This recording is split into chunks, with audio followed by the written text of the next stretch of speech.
to really integrate the performing arts with the academic curriculum, and even more than that, with our community in every way. Emil and his team are going to give you some examples and stories. I know you're going to enjoy them. And I think it's particularly important because all year, what we tried to do, really for the last 20 months with our public part of our presentations, was to engage the board with all aspects of the university. We were trying to focus on aspects that were also important to the trustee committees. In particular, we've talked in a number of different forms about innovation, and I think we are concluding this part of this 2-year series with the arts as innovators and drivers of innovation and creativity. We also have seen the arts play an important role in other issues. I talked a little bit earlier about the military. That's very important for us. But the arts have also been real leaders in our World War I year-long theme, and you're going to see some presentations really relevant to that today. And finally, one of our goals has been to include students in every single part of our Board of Trustee meeting. And again, we have a number of students here ready to help us think about these recurrent themes, especially learning by doing and engaging through creativity. So with no further ado, I introduce Emil Kang. Thank you.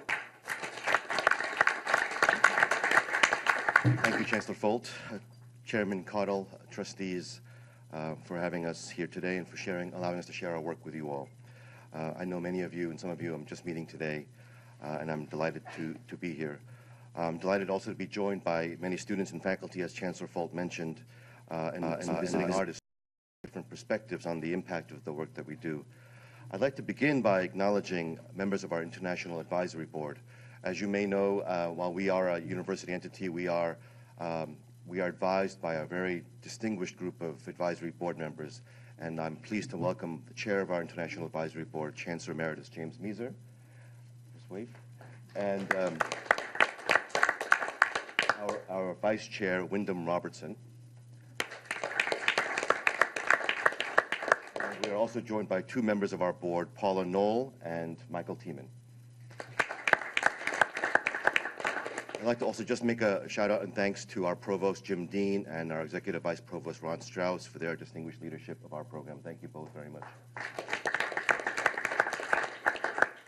It's hard to believe, but this year marks our 10th season of Carolina Performing Arts.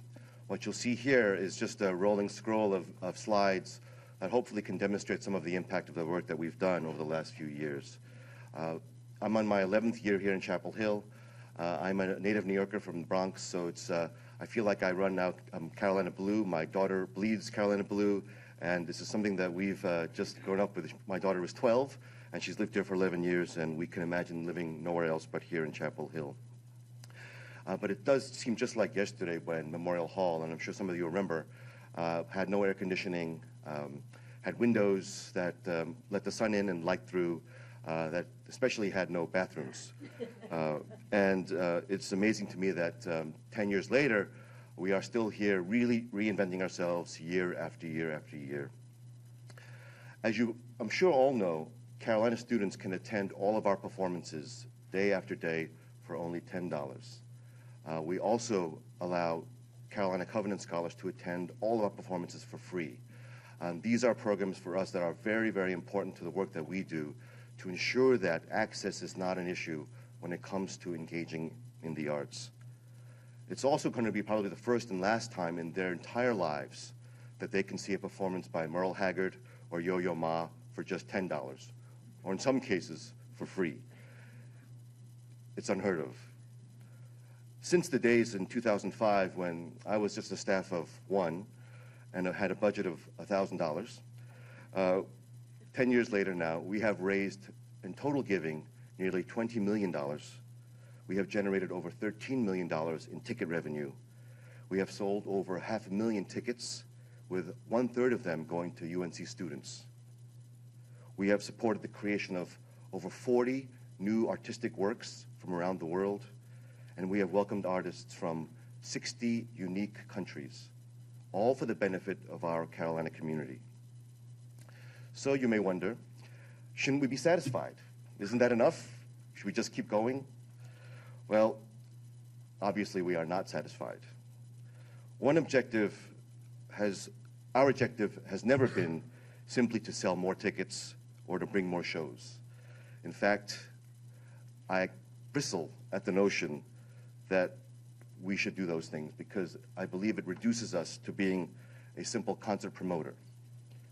From the very beginning, our long view has always been to align our program with the core academic mission of this university, built on the belief that the arts possess a singular and unique ability to extend the classroom environment, to animate difficult dialogues of race, of sexuality, politics, history, culture, and to inspire all of our students to imagine what is possible in their world. So with that in mind today, we have a number of guests who can talk to you about the impact of the work that we have done and are continuing to do, thanks to the support of the Board of Trustees, to Chancellor Fulton, to the Provost, and to speak into greater detail on that impact. And so I'd like to introduce our first speaker. She is a freshman, first-year student. Her name is Persis Spada.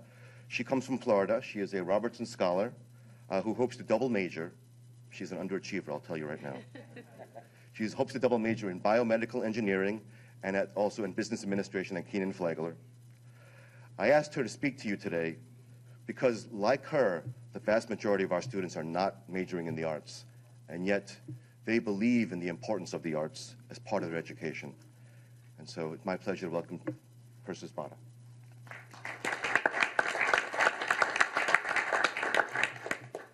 Hello, I'm Persis Spada, a first-year student at UNC-Chapel Hill.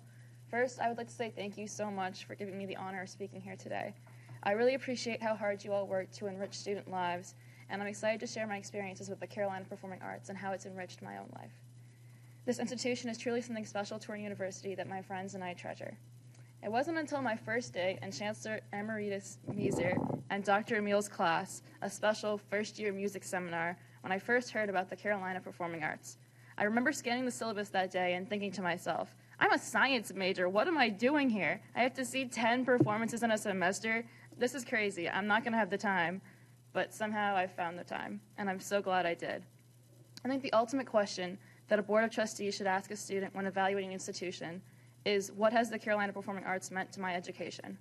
Well, I would say very little, but only very little if you consider my education to be my knowledge of biomedical engineering, or my knowledge of proper grammar, dates in history, or my ability to solve a differential equation.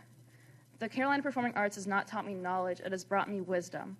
The performing arts has given me the tools I need to better understand myself, to make sense of my place in the world, and to connect with incredible audience members across the state. When I started college, my path was very linear. I was aiming for the destination instead of enjoying the journey. Be a doctor, be a lawyer, be an engineer, be a teacher. We've heard these goals before. All things we go to college to do, but things that hold us back from being our true selves. When I got to college, I was a label, but I started discovering myself largely through thanks to the Carolina Performing Arts. Personally, for instance, CPA helped me connect with a part of myself that I closed off from the world for practicality's sake. Last May, a good friend of mine passed away, and it was a painful time for me, but it was even more painful to watch her mother, who I kept in close contact with, and who began to slowly connect with me as if I were her own child, which was terrifying and unfamiliar. In December, I witnessed Ian Bostridge's Curlew River in Memorial Hall, which moved me to tears. I connected with the performance in such a way that I finally understood my friend's mother and my own emotions better. I was able to find closure with her loss, accept it, and grieve. I remember Emil saying after the performance that we weren't watching a show. It wasn't entertainment. It was emotional depth and understanding. It was art. Similarly, when Yasuna Dor performed, I was surrounded by Senegalese people who were chanting and dancing Mumbalik and other styles I've never heard or seen before. I learned so much about their culture that I could never grasp from a textbook. As they stood together, praising Mandela, I realized that the arts are not a shows or a pastime. They are a door that CPA opens between our small city of Chapel Hill and the rest of the cultures of the world. In this way, Carolina Performing Arts has inspired me and united my student body.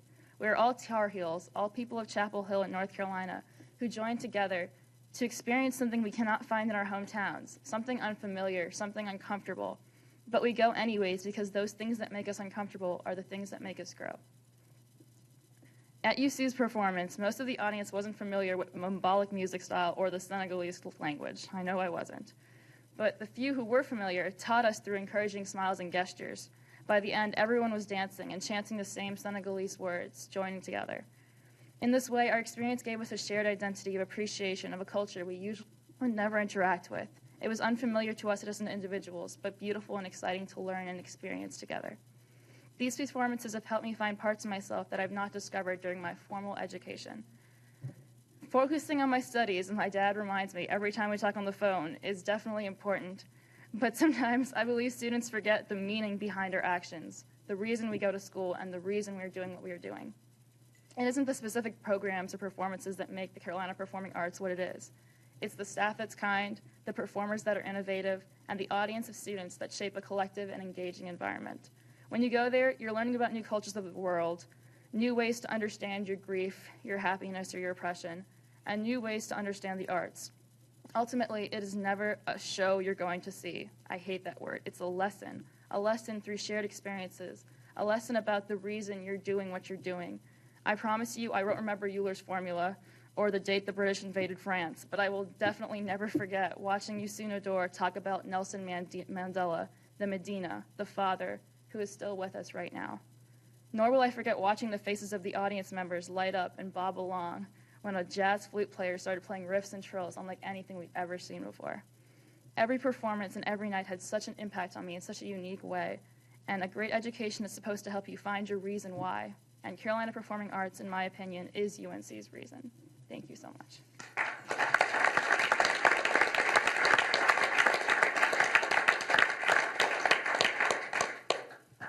I promised I didn't script her.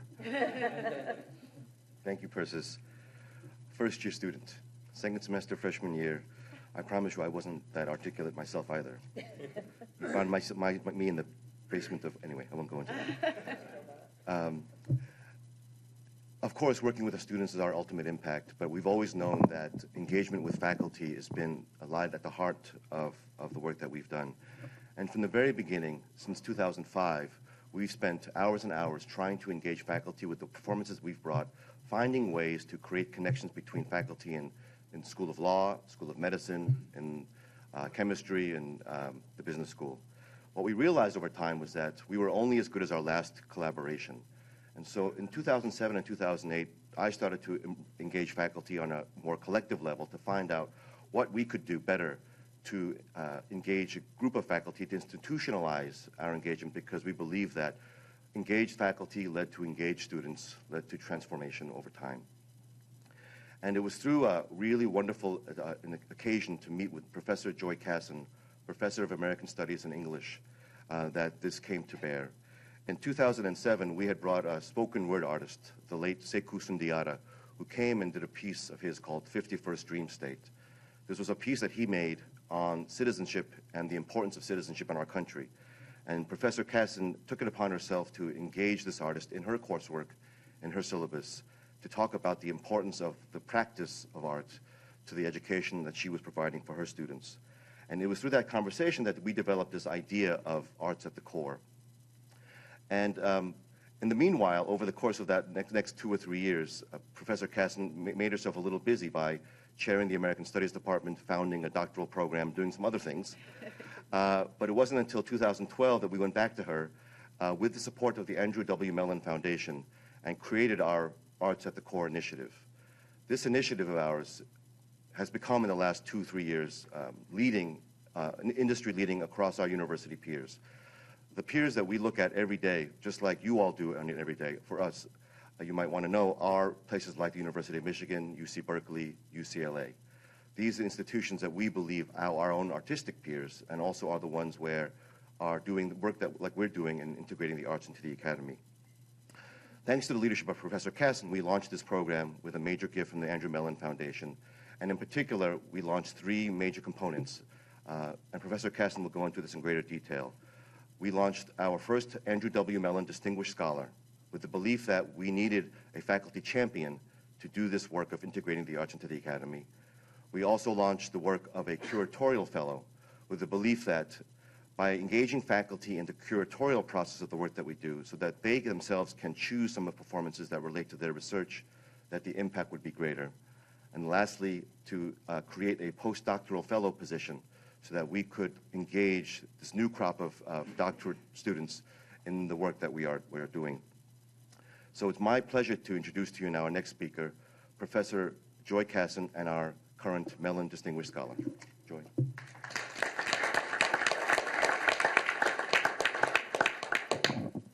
Hello, everybody. I am so honored to be here. I'm just concluding my 44th year of teaching at UNC. You know that, Austin. Of course, I started when I was a baby.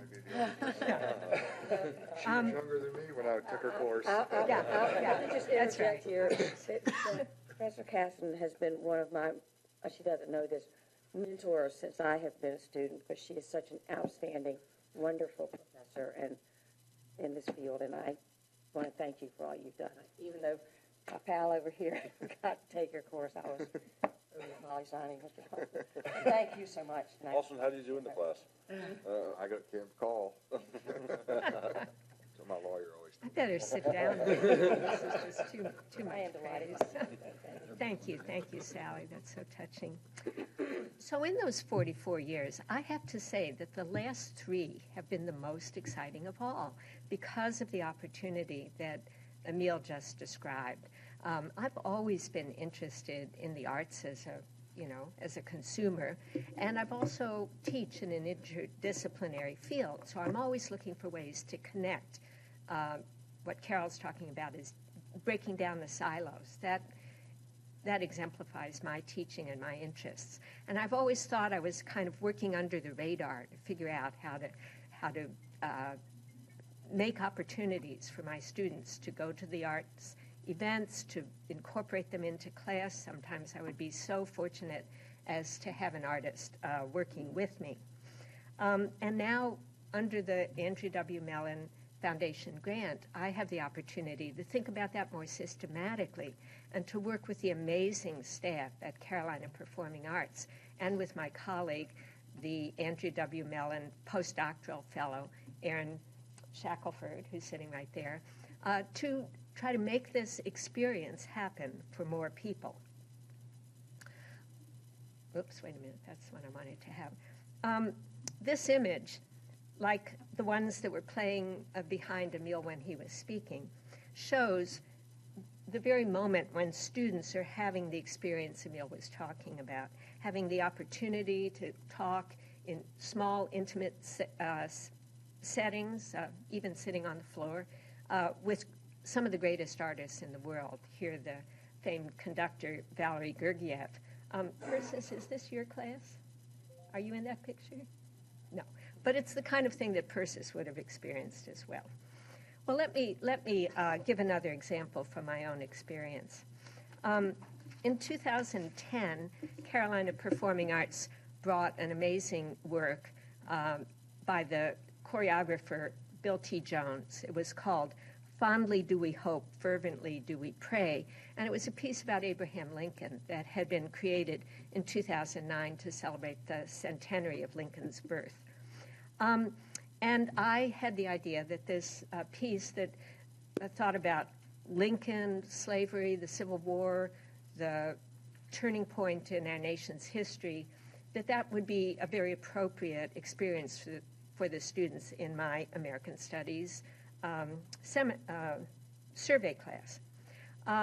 Thanks to Carolina Performing Arts, I was able to have the choreographer come to my class of 100 students, stand in front of them, and here he is talking about why modern dance is a form that can express history, experience, values, issues.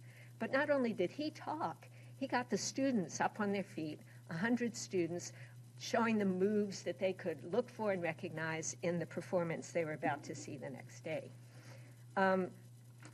Those students attended the performance. They wrote a paper about it. They wrote a paper about the performance, and they also gave me feedback on their experience. As you can see, some of these comments, he opened my eyes to my own thoughts and really made me think. The colors, music, singing, and most importantly, dance brought Lincoln and his legacy to life, unlike anything I could have read in a book. Now, I didn't stop using books. Books are still very important. For many students, this was their first modern dance performance they'd ever seen, and for some, it was the first time they'd been inside Memorial Hall. That experience before the Andrew W. Mellon grant came through has guided my thinking in trying to think about how to give more students that kind of experience through activating faculty to see how that kind of experience could really serve their own goals and fit into their own coursework. Well, how do you do this?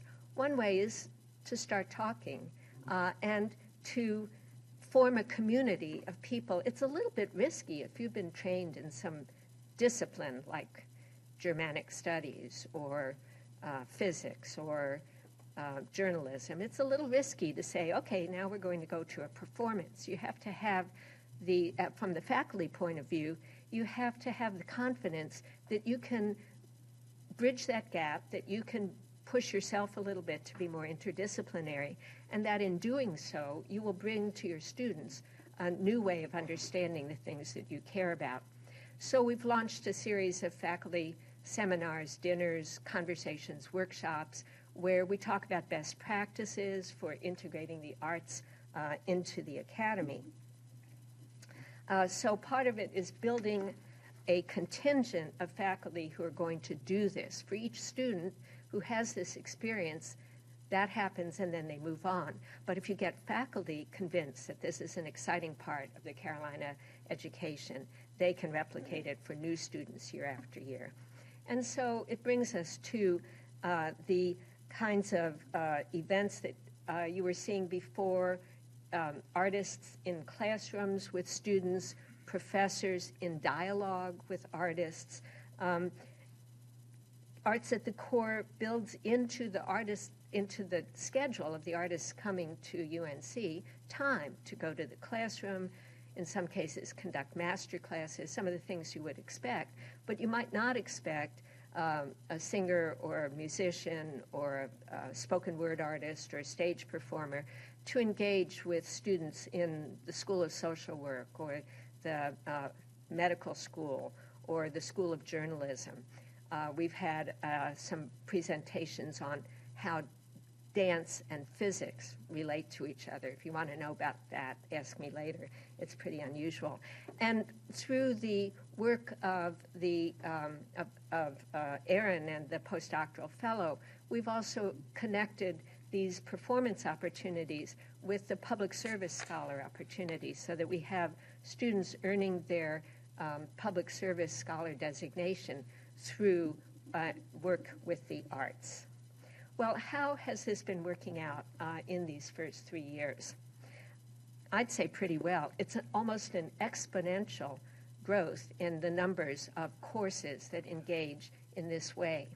The first year that I was working on this project, we had the Rite of Spring season, and I take no credit for that. That was already planned.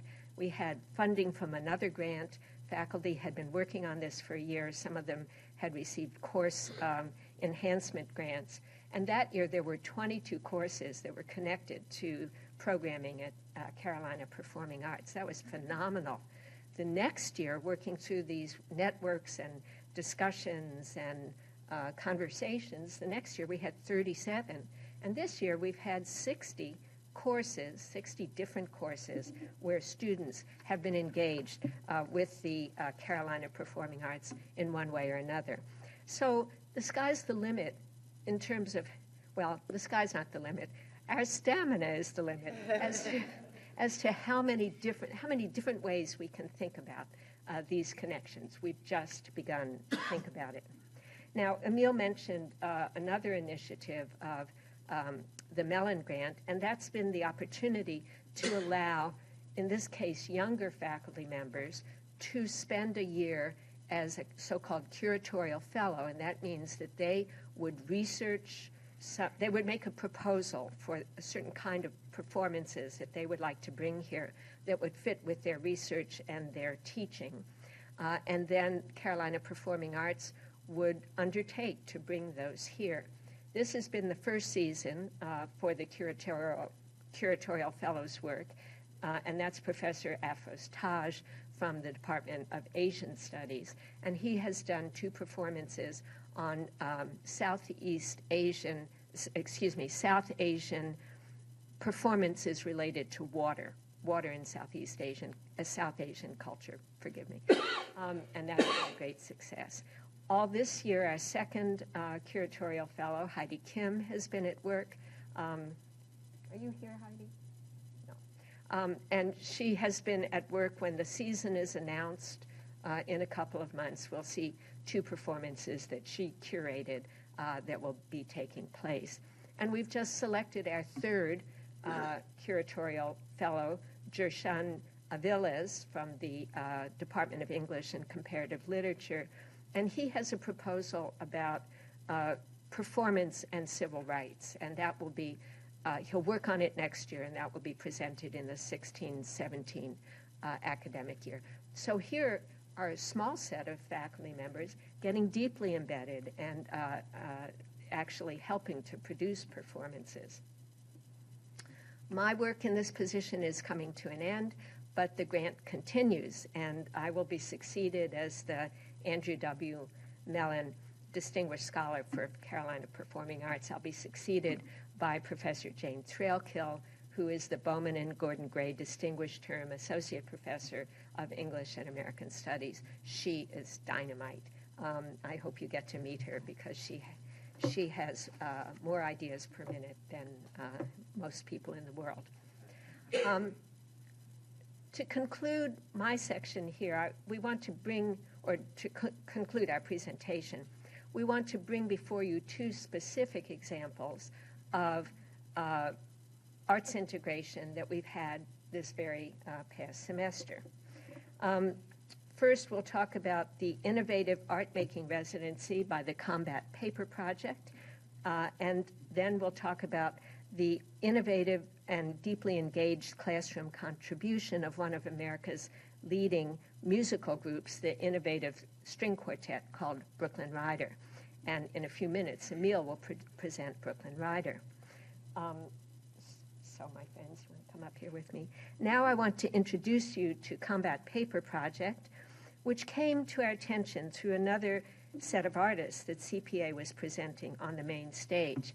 And it was Aaron Shackleford, the postdoctoral fellow, who saw the connection here and realized that by bringing these artists to Chapel Hill, by bringing the Combat Paper Project to Chapel Hill, we would deepen the World War I experiences we were having on the stage, and we would address something that I know is dear to the hearts of Chancellor Folt and of all of you, which is the issue of Veterans Affairs on the UNC campus. This is an art-making project, and it fulfills Chancellor Folt's vision of the campus as a maker's space. You can see some of the art that was produced in this project here on an easel and over there as well. Were there some in the lobby too? And there's some right over there too. In this project, and I'm going to introduce to you the founder of this project, Drew Cameron. Drew Cameron is an Iraq War veteran and an artist. He went to school on the GI Bill, and he's the founder of the Combat Paper Project. And that is an innovative, an artistic practice that brings together veterans and non-veterans through the making of art. His project takes actual military uniforms, pulps them into paper, and on that paper creates works of art through screen printing. In January, he came and turned our Girard Hall into a paper-making workshop. And here we have some people that you'll recognize experiencing this. He's run workshops on the Combat Paper Project in 29 states over the course of 8 years. And it's just a pleasure to bring him back to Chapel Hill from San Francisco to share with you some of his experiences in January when he worked with this project. So, Drew. Thank you. Thank you very much for this opportunity to be here and speak with you today. I appreciate it. We find ourselves today, as we have before, through many generations, with a massive amount of military service. Many of us are connected to this, some more intimately than others, and the state of North Carolina certainly knows it more than anyone else, or just as much as anyone else. And I want to direct your attention to that print specifically. If we think for a moment of those generations of people who have served, the paper that has been made, the fiber that has been made into paper here represents every branch of military service, from the Vietnam War to contemporary and ongoing conflicts in Iraq and Afghanistan. And it's encoded in these fibers, the stories of those people who have served, then transformed into paper and becomes a narrative for us to understand today.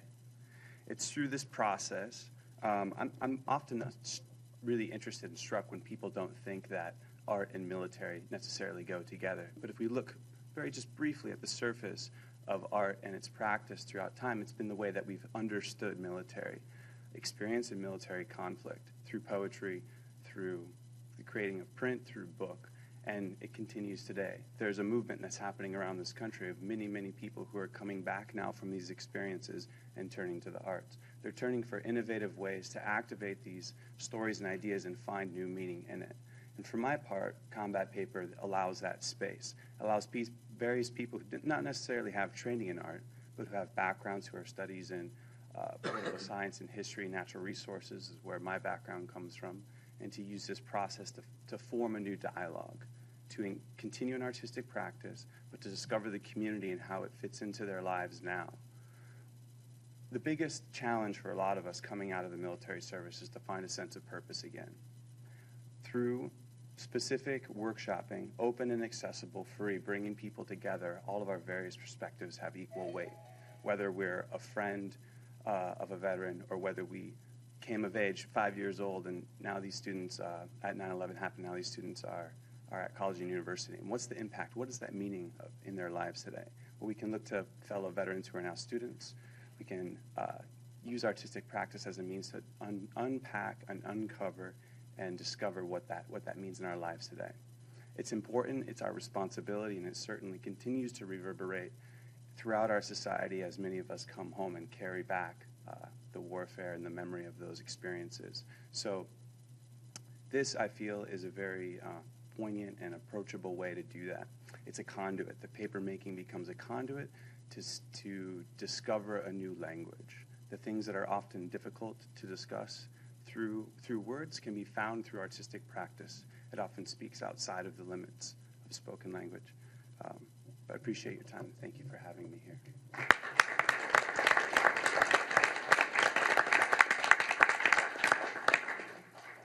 Thank you so much, Drew. And having been there, I can say it was a very inspirational and exciting event, as Chancellor Folt maybe can attest to.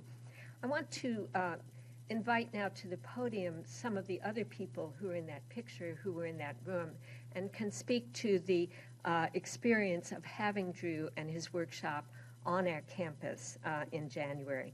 Tylar Stephenson is a student at UNC. He served 4.5 years as an infantryman in the U.S. Army with a tour to eastern Afghanistan in 2008 and 2009. He's originally from Maryland, and he's planning to graduate in December with a BA in Peace, War, and Defense. And Tyler, let me invite you to tell us a little bit about your experience. Well, thank you for having us here today. The Combat Paper Project really benefited me in two ways. It benefited me personally, and then it benefited me socially on campus.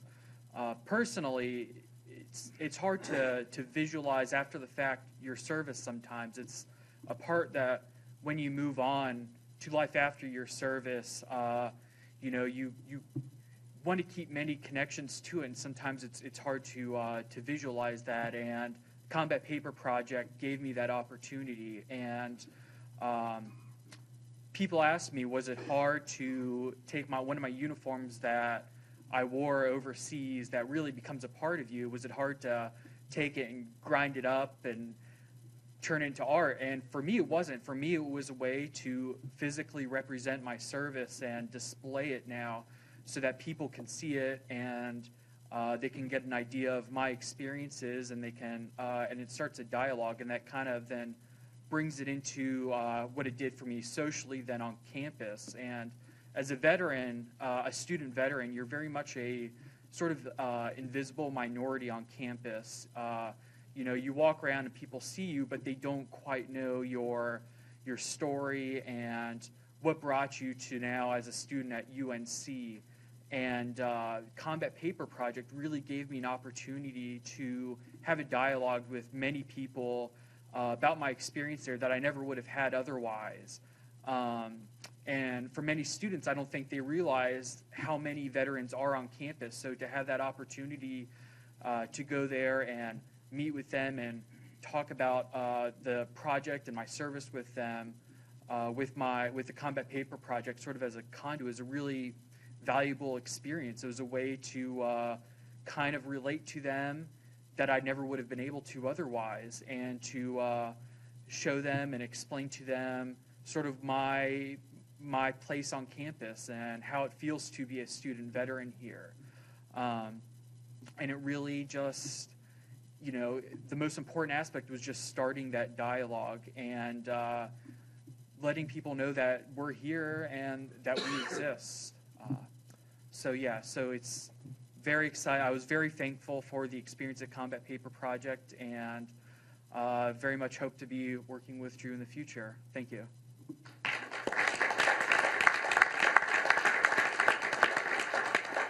Thanks, Tyler.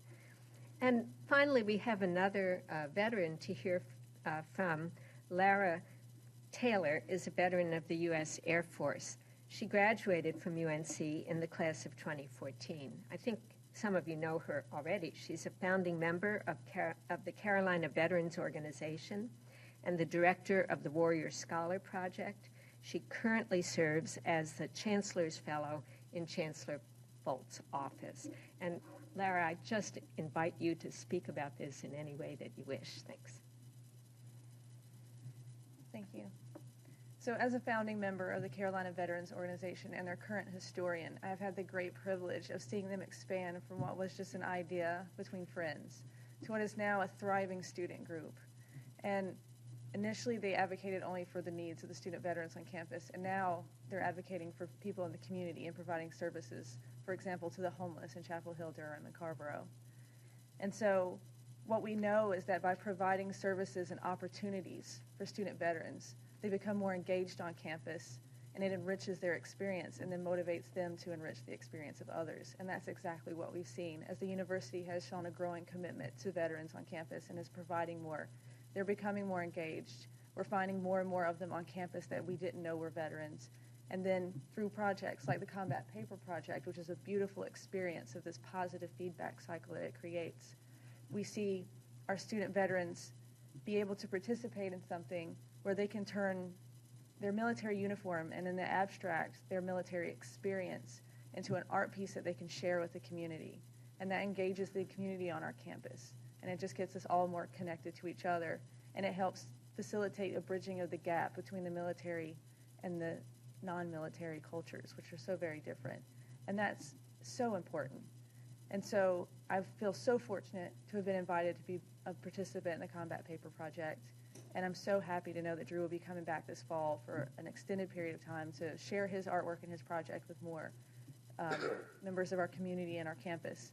And I just want to express my sincere gratitude to the Chancellor and everyone else who made it possible for the Combat Paper Project and other similar opportunities to be provided to our student veterans. So thank you.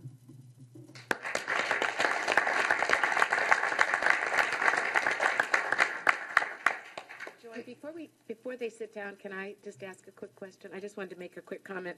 You know, you have that picture of me sitting there. This was was this Sunday? Saturday. You know, and quite honestly, Laura said, please come. You're going to really love this. So I went, and I didn't think I was going to spend as much time as I possibly could there. In fact, poor Drew had to leave to catch his plane, or I would have still been standing there.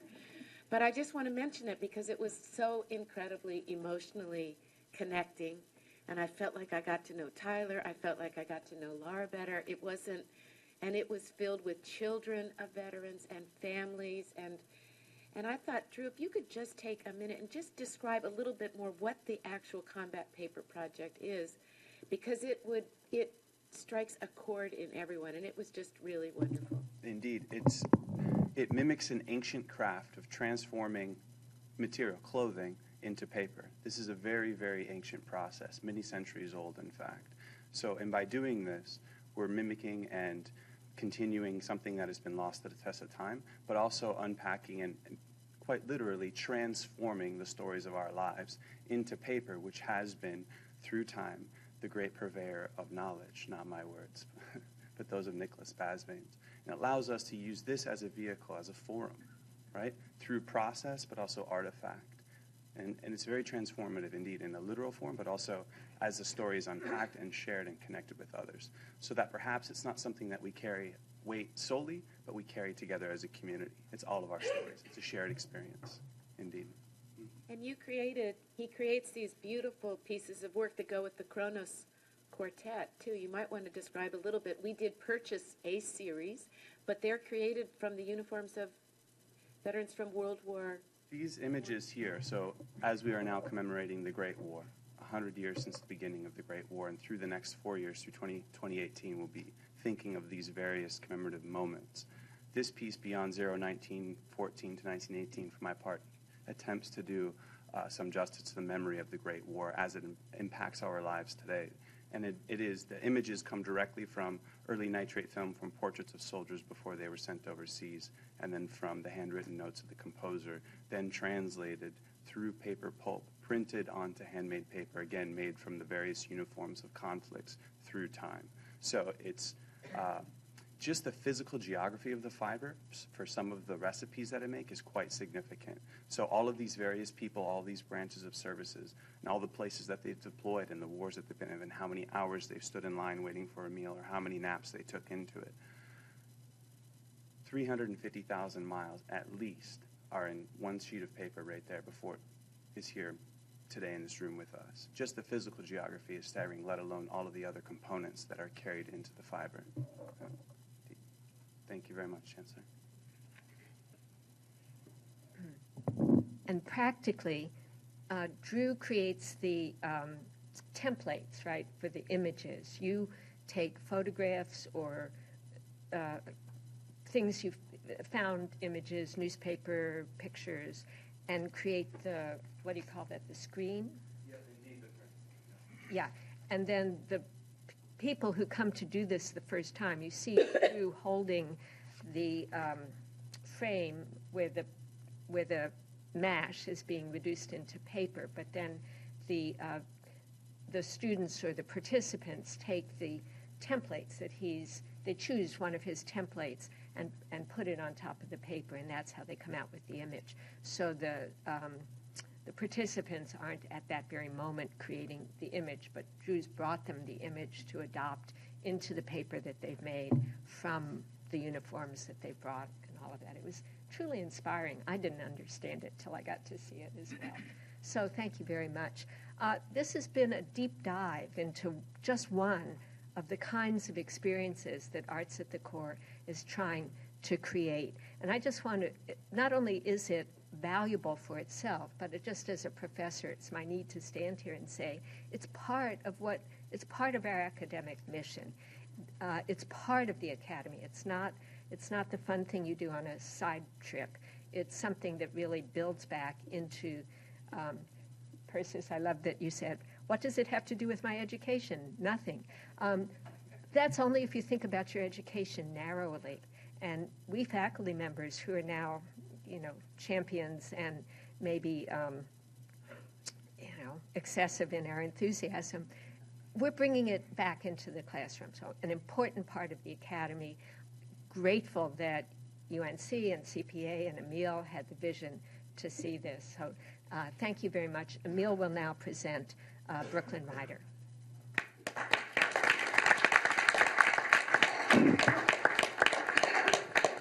A final note on this particular project. As I mentioned to you, we at CPA commission and produce a number of works from around the world that get presented not only in Chapel Hill, but in small towns like New York and Chicago and San Francisco and LA and Chapel Hill. And this was no different, and we brought the world-renowned string quartet back then, Kronos Quartet, to come, and it was part of our World War I project where they had taken this entire time period, 1914 to 1918, and to look at human conflict during this period. And the occasion that we had to show this quartet was marked very deeply by the senseless tragedy and the killings of Dia, Yusur, and Razan. And I can't tell you how moving it was that evening when the string quartet, the Kronos Quartet, dedicated the performance in their memory. And after that concert, after looking at all of these memories and relics of war, they performed the last piece in their memory, and the silence in the audience was palpable. And after the concert ended, in the lobby of the hall, people gathered and didn't want to leave. And it shows you, I think, the visceral power of the arts to convey emotion, to bring people together, to offer the power of the shared experience that we all felt a couple of days earlier at that vigil that nothing else can do. Lastly, to end the presentation today, we wanted to present in live form a group of musicians who mean a lot to me personally and have meant a lot to our campus. The string quartet, Brooklyn Ryder, made up of 4 wonderful people, wonderful musicians: Colin Jacobson on violin, Nick Cords on viola, Eric Jacobson on cello, and Johnny Gandelsman on violin, have been coming to Chapel Hill now for 8 years. We first met them in 2007. I first met them in 2007 when Yo-Yo Ma, whom I've known for about 25 years, said to us that he'd like to come to Chapel Hill and play in a string quartet for the first time in 20-some-odd years. And so when Yo-Yo Ma asks to do that, we say, okay, sure. And so he brought with him 3 young musicians, of course not the cellist because he was one already, but he brought 3 other musicians with him, and it was through that occasion in 2007 that I got to meet Johnny, Nick, and Colin.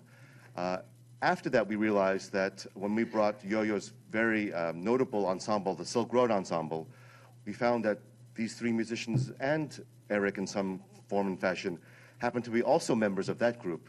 We discovered an incredible, coming together and convergence of artistic ideas.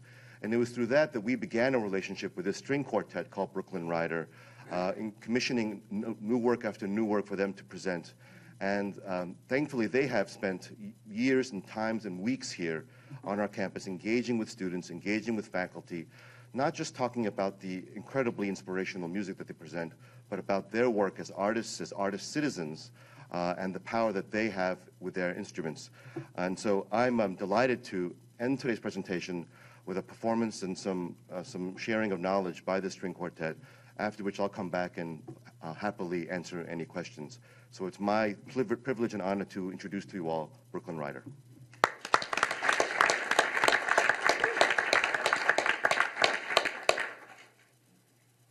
Thank you so much. It's really an honor to be here and share this experience with you this morning. And as we get ready, I just wanted to say just a couple of things, although with the knowledge that I think our music will be the most powerful communication tool that we have this morning. But as Emil was saying, this Chapel Hill is about as close to a second home as we have as a string quartet. And for an artist, that is an incredibly wonderful feeling. It gives us great confidence. And the premieres that Emil was talking about, we have since taken around the globe and proudly wearing the UNC-Chapel Hill name wherever we go. But I think the most remarkable part of our experience here is the way that we've been able to work and interact closely with students. And I think that is a very special thing about this place. Not only have we interacted with them on their turf through pop-up concerts. I think you saw some pictures floating on the wall of some of those. We worked with performing ensembles and had lots of informal interactions, but we've also gone to lots and lots of classes. And not only music classes, plenty of those, but we've also worked across many disciplines, literature, history, digital media, storytelling. The list really goes on. And as you can imagine, sometimes in those situations we're in our comfort zone and sometimes we're out of it. And it's just an incredible reminder that when we work in a situation like this, that learning is always most effective when it is a two-way street. And we really feel that here. And so it's not just us imparting things that we've learned along the way, but we use the things we learn here as creative fodder to take with us. And I just wanted to underscore how unusual that is, because we do a lot of traveling. I think we've tallied up something like 120 concerts a year. And when you factor in travel well, you don't have many days left out of the year. And but we, as part of that work, we visit a whole lot of colleges and universities in this country. And the degree to which this kind of integration here, it's just not something we see in other places. We see it in the concerts. Students really show up. We see them, and we have this ability to interact with them so closely. And to date, I haven't experienced anything quite like it in all of our travels. So, and as evidence of that, recently I was walking down the street in New York City, and somebody just yelled out at me on the sidewalk, which is actually a common thing in New York, not always for the right reasons. But she's like, "Are you from Brooklyn, Ryder?" And, this was a student who had recently completed her undergraduate degree and is now working on her master's degree at Stony Brook University in the New York City area. And, she recognized me on the street, and she really felt compelled to tell me how she's followed all the things that we've done over the years, but how working with the arts here in UNC-Chapel Hill was really the single greatest thing about her undergraduate education here. And that was just remarkable and gave me a lot of confidence in the future. So we have 3 things to play for you this morning. They're short, but hopefully fun. One of them is the first thing we're going to play is a tune that the great Pete Seeger made popular. It's called Little Birdy. Felt like it had a nice flavor of this place. Hope you enjoy it. And we're going to go directly on to a piece that was written for us recently by Bill Frisell, who is a great jazz guitarist who has been influenced by the writing of John Steinbeck. And that's something that we've been exploring down here through literature courses and working with your own professor, Heidi Kim. And we wanted to play this, and I think the only thing to say about this piece is just think about Big Sur, California. And then the last thing that we wanted to play is something that we actually played at that pop-up concert in front of the Wilson Library, which is an ancient Persian folk tune called Ascending Bird. And, I think something that music can do is make the world a smaller place, both in terms of geography and time. And sometimes those things that are very old and far away actually have a way of sounding very current and close. And I hope that'll be your takeaway this morning. So we hope you enjoy.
Thank you, guys.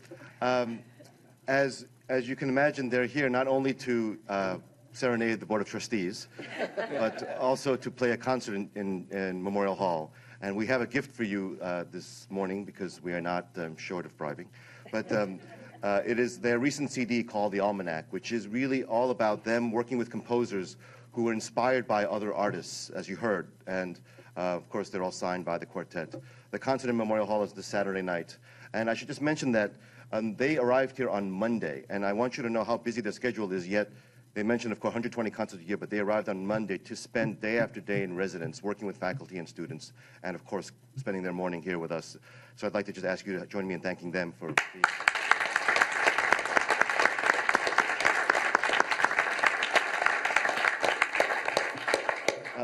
Thank you all very much for having us this morning. Obviously, we are very passionate about the work that we do. We hope that it provides some context in terms of the larger mission that we have to integrate the arts into the academy, to underscore the importance of what we believe to be this idea that learning can happen in many different ways, and that the work that we do, as well as many, many other people on this campus, really do make Carolina such a very special place. So with that, I'd love to be happy to answer any questions or any comments, and of course, the rest of our guests here as well are happy to answer them. Yes? You know, I just first want to tell you how wonderful this has been, and thank you all so much for sharing yourselves with us today. Two thoughts. One, I hope that David Ruth will pick some of this up, because I think it's so important that we really go out and raise money for the arts for this campus, and I think everyone around here agrees, but this just shows us even more so. And I also, secondly, really love it, and Carol, I don't know what the protocol here would be, but if we could get the Board of Governors and members of the legislature to hear some of what went on today, to see how critical it is for the arts to transform and be part of, as you know, I'm sorry I don't remember your name, but as you so eloquently put it, to, you know, be part of the journey of your education, and then part of transforming, and the combat art was so wonderful in terms of, you know, redeploying, if you will, the experience of the veterans. And I think that it's hard to really have people grasp that, but I think you've done a fabulous job here. So as we go into STEM programs, et cetera, I would love it if people could see the transition that this offers to them. Thank you very much, and of course, we're happy and open to doing that at any time. I would love it possible. if we could somehow make that possible. Thank you. Or someone. Yes. I would love to make a comment. I just thank you for being here and thank you for sharing. And one of the things that really stands out to me is I think so many people stay away from the arts because it's so emotional, and to allow the students to engage with the artists and process some of that, and perhaps have the opportunity to ask a question that they might not get a chance to ask, I think is just really touching. And so I guess my question is, what are some of the things that being in residence that you have experienced that have really stood out to you as far as the students? Would you love, any of you in the quartet would love to talk a bit about, are you asking the string quartet for their comments on that? About your work with, what are some of the things you've heard from students that you find really compelling?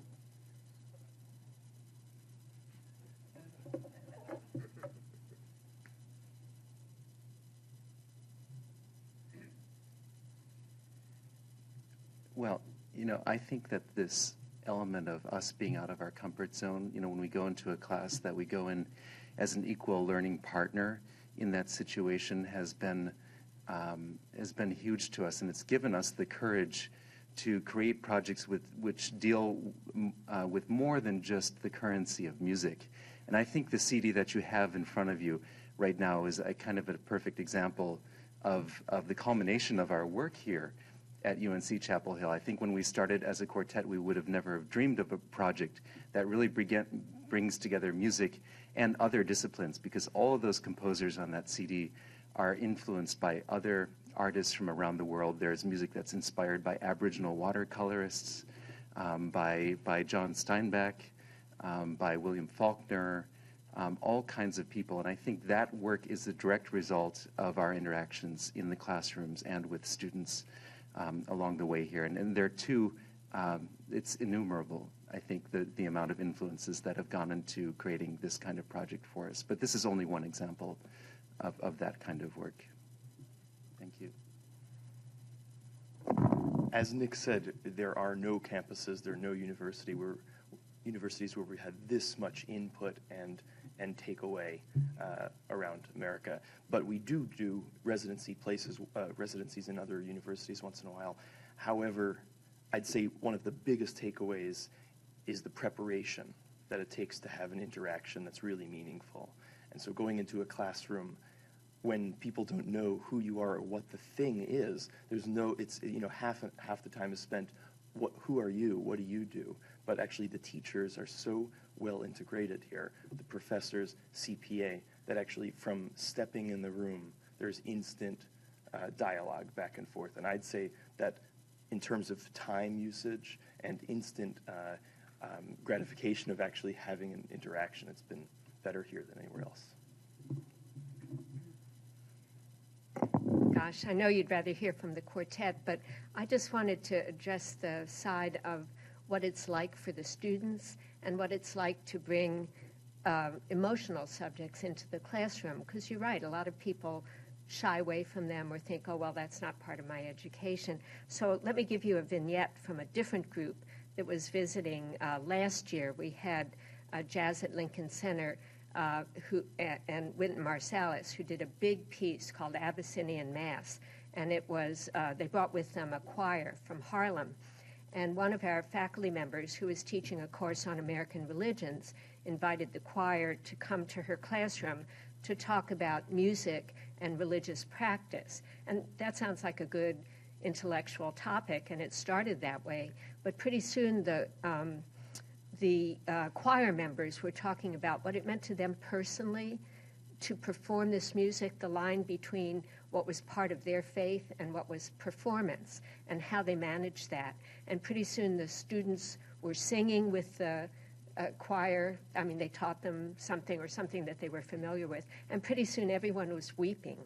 I think there's a place for emotion in the classroom, and I'm not averse to using it. So I think it's another way that if the classroom supports it, it can guide you into what might otherwise be a frightening or overwhelming experience. But that's just one anecdote where I think that has been the point, that you don't need to be afraid of those things.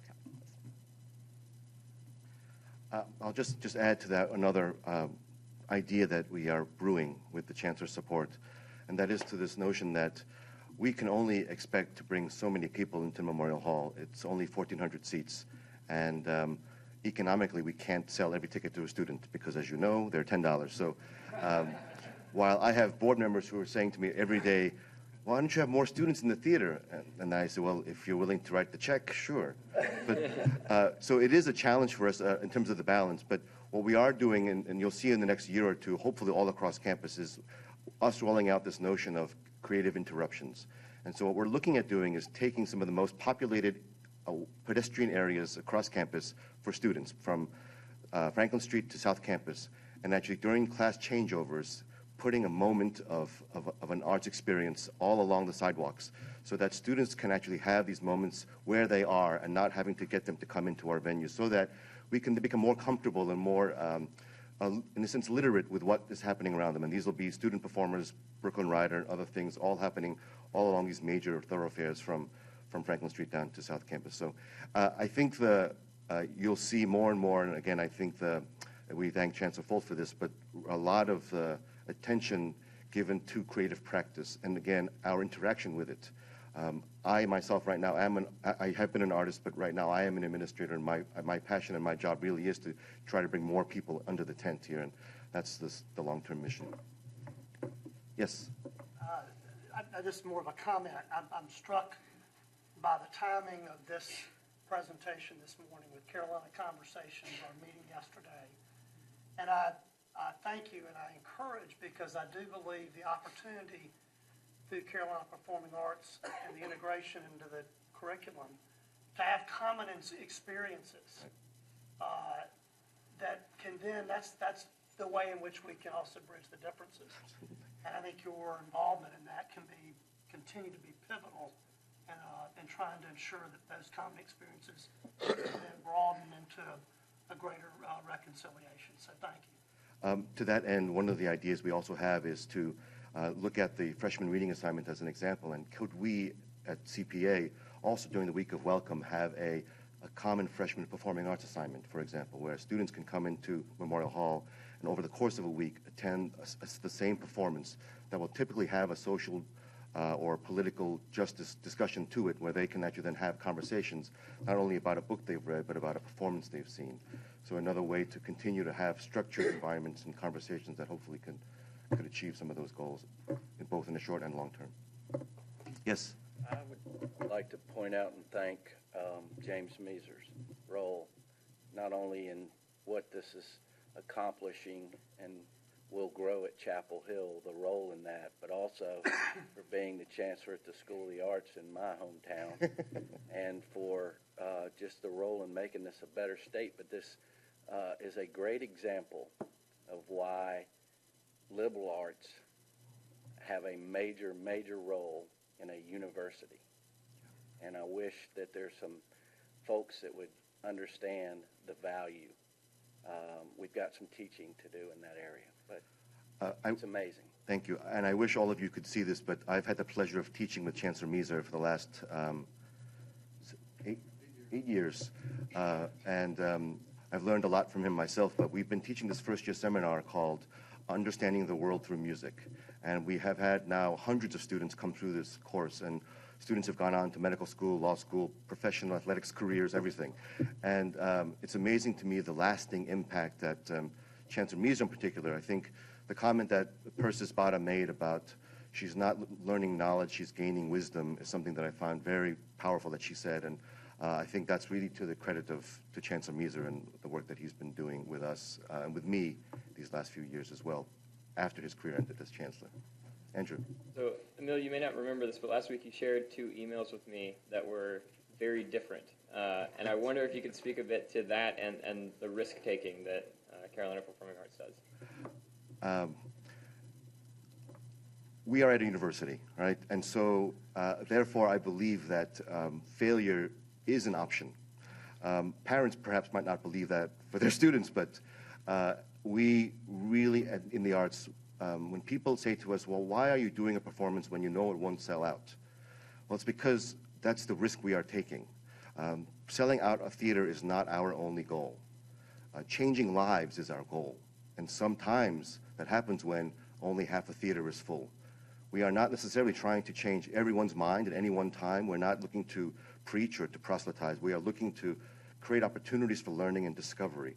And so in that case, that only happens when you present ideas or work or forms that are unfamiliar to people. And so last week, what Andrew was mentioning is that we brought two pianists who came into town to do a recital of, shall I say, very difficult music. To most people, it sounded like dropping change down a staircase. Right? Kind of, and Andrew was at the concert.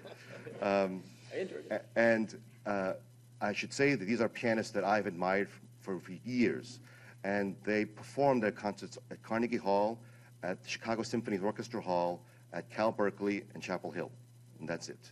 And in fact, the New York Times review of this concert came out the day of our concert in Chapel Hill, and I mentioned to the audience that it came out just for us. And the Indie Weekly, yesterday's paper, just came out with an article about this concert and just thanked CPA for presenting this kind of risky work, knowing that it won't please everyone. And these 2 emails that Andrew mentioned were from 2 different audience members, one who accused us of bringing frauds to Memorial Hall and how could we present such rubbish, and the other being from a professor, a young professor, maybe he's 30 years old, who said how this was life-changing for him and how this is only the place that he expected the kind of work that happened at a university, and he's so proud of being at a university like Carolina where something like this could happen. So it's amazing how, for the same event, you could have 2 such differing views. But I think what that says to me, I was very proud of this, and I showed Andrew, and I was just so excited. Because when you have 2 completely extremely different views, you know you're doing something right? And Chancellor Folt, I hope that that's how you take away your life and your job every day, right? Thank you, Andrew. So, Emil, thank you for being here today. Thank you for all of you for coming and not only enriching the lives of our university and our community, but for making this a wonderful board meeting for us. Thank you. Thank you very much.